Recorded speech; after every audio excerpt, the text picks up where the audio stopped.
бір қазан құсының қасиеті. Мұхаммед пайғамбар Мәдинаға көшіп барған соң бірінші мешіт салады. Барлық сахабалары жабылып асарлатады. Бірақ құрылысқа су жеткізудің машақаты көбейеді. Пайғамбар қайырлы іске Құдайды қарайласады. Алладан үміт үзбеңдер, деді. Көп ұзамай бір қазан ұшып келеді. Аузы толған су екен. Келген бойда сол суды балшыққа құяды. Жұмысқа жан бітіреді. Бір қазан бір сәт дамыл таппай көлден су тасиды. Артынша қаптаған бір қазандар жұмысқа қызу араласып кетеді. Оның еңбегіне сүйсінген пайғамбар: тұрқың шағың болғанмен ұртың қазандай кең құс екенсің. Бізге көмектессең, сені де Алла жарылқасын.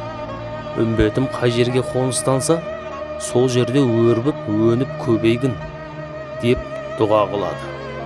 Сондықтан бір қазан адамдар қайда мекендесе, соған жақын көлдерге ұшып келеді екен.